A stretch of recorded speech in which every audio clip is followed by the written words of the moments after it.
Vamos a ir con el caso de Tomás, un caso que ha arremecido a la opinión pública, sobre todo a partir de los últimos acontecimientos, donde se cambia la causal del fallecimiento a un accidente que le habría producido hipotermia e inanición. Estamos con Margarita Rojo, que es psicóloga forense. Hola Margarita, ¿cómo estás? ¿Tanto tiempo? Hola, buenos días, Rafael. Y con José Antonio Villalobos, que es ex fiscal. José Antonio, ¿cómo estás? Muy buenos días. Hola Rafa, buenos días. Quería preguntarle, empecemos por José Antonio, porque la novedad que tenemos tiene que ver con el cambio de carátula, por llamarlo de alguna manera. Pasamos de un crimen a un accidente. Mi pregunta en estos casos es, los fiscales, ¿qué tanta evidencia tienen antes de salir a tirarse con una tesis pública? Recordemos que acá hubo una persona que fue apedreada cuando era detenida, sin haber esperado el chequeo, digamos, de los informes del Servicio Médico Legal. ¿Cuál es el margen que se tiene ahí para operar entre lo que es la legítima investigación y el respeto a la presunción de inocencia? Claro, mira, aquí todos vimos que en definitiva hubo un error de parte del fiscal inicialmente al aparecer ante los medios de comunicaciones dando una versión que no estaba sustentada en ningún antecedente científico ni tampoco en antecedentes policiales, que son los organismos auxiliares que colaboran con la investigación a cargo del fiscal. Por lo tanto, es evidente que hubo un error ahí de parte del fiscal, dado que finalmente no tenía antecedentes para fundar una imputación y no obstante ello, igualmente obtuvo una orden de detención, procedió a formalizar los cargos por una figura delictiva, que era una figura delictiva aventurada, ¿no? Porque era un homicidio calificado que no tenía sustento en las pericias del Servicio Médico Legal y tampoco en los informes policiales que daban cuenta de una cuestión absolutamente distinta. Entonces, el fiscal se creó una historia, ¿cierto?, en su interior, y esta historia la tradujo finalmente en una serie de antecedentes que estaban ausentes en la investigación. Aquello fue desvirtuado por la jueza garantía que tomó la audiencia y posteriormente por la Corte de Apelaciones, que también ratificó la resolución que dictó la jueza garantía. Finalmente, el ideal, ¿cierto?, y a la pregunta, es que los fiscales, cuando investigan casos, sobre todo casos de esta naturaleza, donde se va a pedir la prisión preventiva de una persona que goza de presunción de inocencia, por cierto, es que mantengan antecedentes sólidos para imputar un delito tan grave como este y que ello sea ratificado por los tribunales. Hoy día nos encontramos en un mar de dudas, en una investigación absolutamente desprolija, donde se encuentran hoy día más dudas que certezas y prácticamente pasamos de un homicidio calificado a una suerte de delito en la cual aún no está justificado si efectivamente existió un delito. Lo que uno tiene hoy día, Rafael, es que uno comparte un poco con la teoría del abogado querellante en este caso, que finalmente hay intervención de terceros no precisamente en la actividad que se produjo en contra del menor, sino que precisamente en relación con los antecedentes que refieren que el menor no llegó en términos individuales hasta ese lugar. Y en ese sentido uno podría estimar que hay intervención de terceros en el traslado al lugar donde se produce el hallazgo. El desafío de la investigación, por cierto, hoy día está en indagar si efectivamente hoy día existe un delito de secuestro, por ejemplo, con un resultado de muerte que finalmente lleve a identificar a los responsables, que hoy día, si bien se dice por parte de la Fiscalía que hay varios sospechosos o varias personas que están siendo investigadas y que no se descarta finalmente ninguna responsabilidad, pareciera ser del todo aventurado hoy día también que esas declaraciones que hace la fiscal regional tampoco parece que tienen sustento, porque finalmente se está dando luces que tienen personas posiblemente identificadas y sospechosas que se encuentran en libertad. Y eso también es riesgoso para la investigación y obviamente es pernicioso para la víctima, la familia de la víctima, que sigue padeciendo en definitiva estos errores de la investigación. Y sobre ese desafío en particular, tratar de averiguar por qué alguien habría llevado el cuerpo de Tomás hasta ese lugar, es donde tenemos que hablar con los organismos auxiliares. Margarita Rojo, psicólogo forense, tú has sido parte de esos organismos auxiliares. ¿Cómo se explica esta seguidilla de errores y cómo se enfrenta ese desafío de tratar de averiguar cómo llegó el cuerpo hasta ahí, si no fue por él mismo, digamos, no lo hizo por sí mismo? Claro.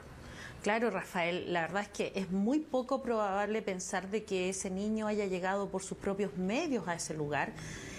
Yo creo que aquí la fiscal, cuando ella habla de que no descarta la participación de terceros, y además también hay que decirle a la comunidad pública, Rafael, todavía faltan resultados de 5 o 6 informes forenses más que mandaron a hacer. Entiendo que uno de ellos al extranjero también para corroborar o no cierta información.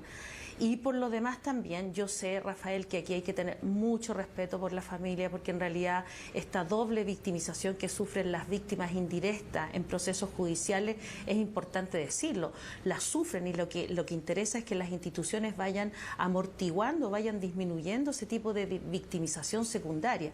No obstante, Rafael, igual es importante señalarlo.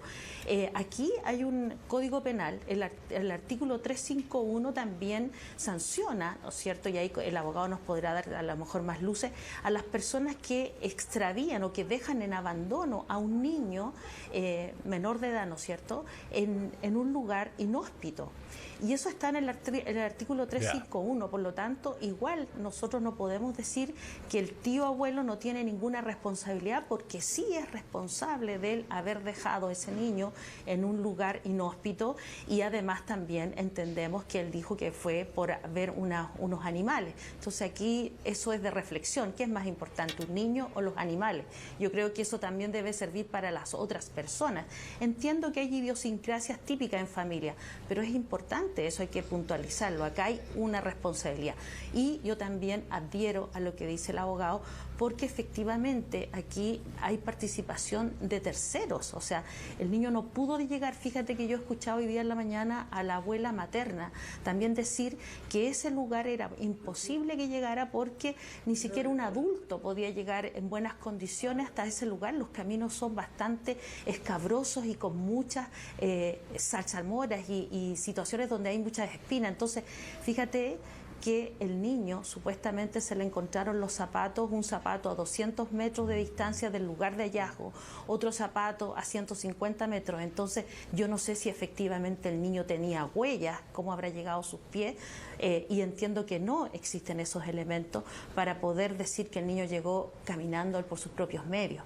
¿Entiendes? Entonces, esa situación es la que se está investigando. Yo diría acá que hay que tener cautela y mesura todavía, porque hacen falta otros resultados que nos van a permitir completar este puzzle que yo le creo a la Fiscalía, en el sentido de que ellos dicen y no descartan la participación de terceras personas que están en esta situación y que deben probarse de manera científica y de manera técnica. Fíjate que en el caso del examen entomológico, lo que yo creo que falta ahí es un sustento teórico, un fundamento. Por eso se pidió a la Universidad de la Frontera que complementara o que contribuyera a ese informe, que es tan importante porque también permite determinar, por ejemplo, Rafael, la data de muerte.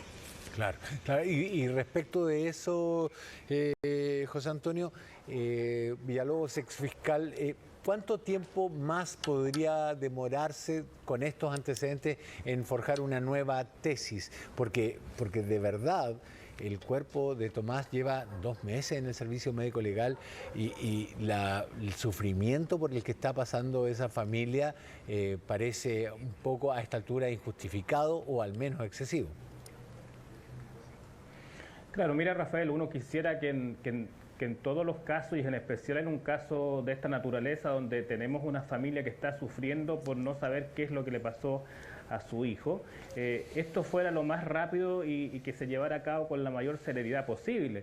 Pero hemos visto que los organismos auxiliares en Chile también están en cierta medida colapsados, y hay una dificultad importante también en el avance en esos resultados. Y más grave aún, tenemos hoy día un conflicto que tiene el Ministerio Público, que es la Fiscalía que tiene a cargo la investigación, con el Servicio Médico Legal, donde finalmente obtuvo un resultado que no se condice para nada con la tesis que tenía inicialmente la Fiscalía, que esta era de un homicidio calificado, un homicidio doloso donde habría tenido intervención el tío abuelo. Entonces hoy día también se está criticando el resultado y la ausencia de rigor en ese resultado que hoy día, que se filtró el informe precisamente, pero que da cuenta que no habría intervención de terceros. Entonces tenemos un conflicto de fondo en relación con el análisis que hizo el Servicio Médico Legal respecto del cuerpo de Tomás, y también tenemos un conflicto de forma, dado que nos encontramos hoy día frente a una posible figura delictiva respecto de la filtración del informe de autopsia que no tenían ni los familiares ni tampoco los intervinientes en la investigación. Entonces, tal vez un funcionario público o del Servicio Médico Legal o de cualquier otra institución que tuvo acceso a esa información y la entregó a algún medio de comunicación sin que antes pasara el filtro de la Fiscalía,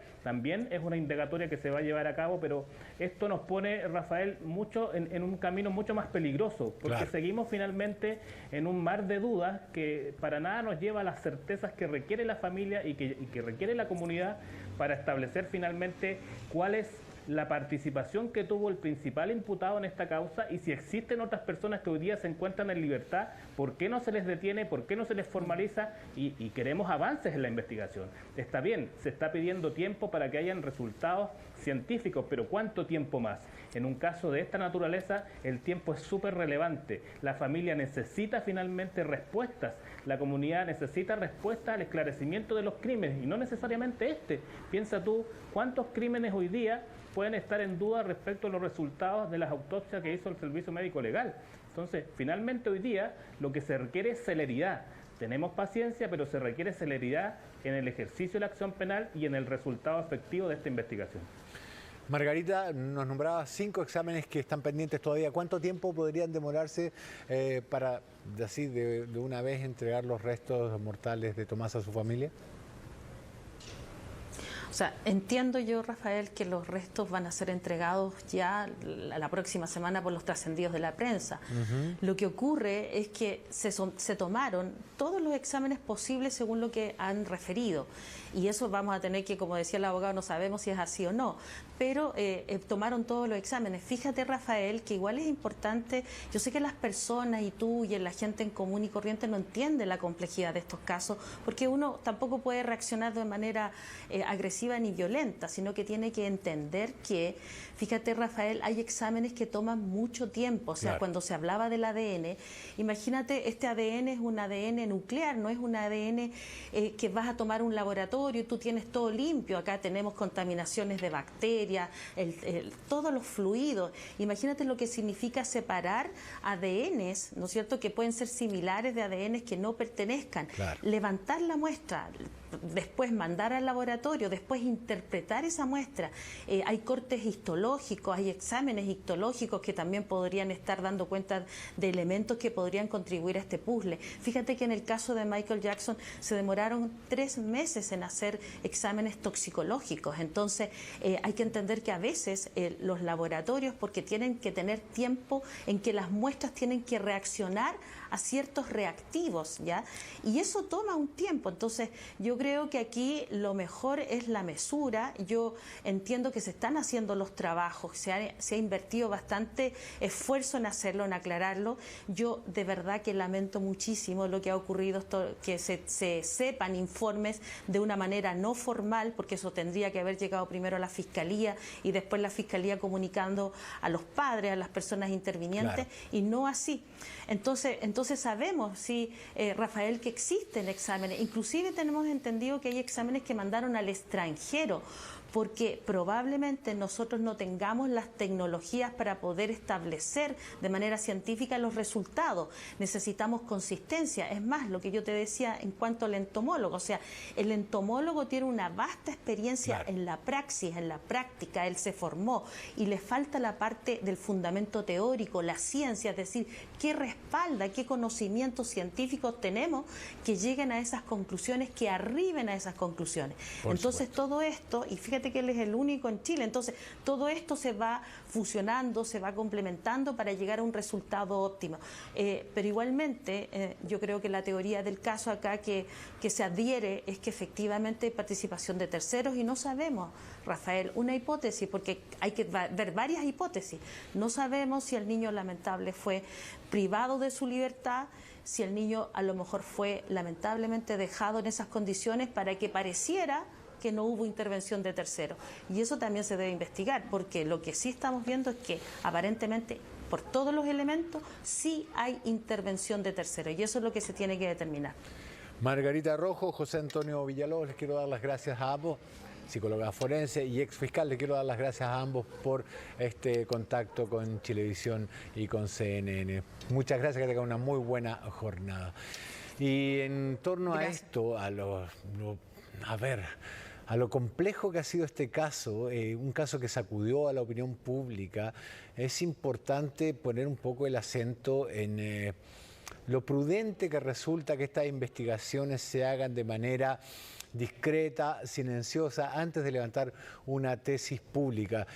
Yo me pregunto, ¿dónde está la presunción de inocencia por una parte y dónde está el respeto que debe tener la justicia o los abogados por las personas a las cuales una investigación señala como sospechosos, pero que solo la justicia puede determinar su culpabilidad? Se me ocurre, así a vuelo de pájaro, el caso del Jardín Infantil Hijitus, donde un sospechoso estuvo 8 meses con arresto y que finalmente fue declarado inocente, lo que valió incluso la expulsión del colegio de abogados de uno de los involucrados por comportamiento antiético. Se me ocurre también el caso más reciente del ex fiscal Pedro Ortústegui, quien difundió un falso prontuario, del malabarista que fue asesinado por carabineros en el sur de Chile. Esa suerte de hiperventilamiento que tienen algunos con sus casos y con los antecedentes que manejan, atenta directamente contra la presunción de inocencia, y después esas personas corren el riesgo de ser apedreadas o linchadas en la calle y nadie se hace cargo de la responsabilidad que le compete.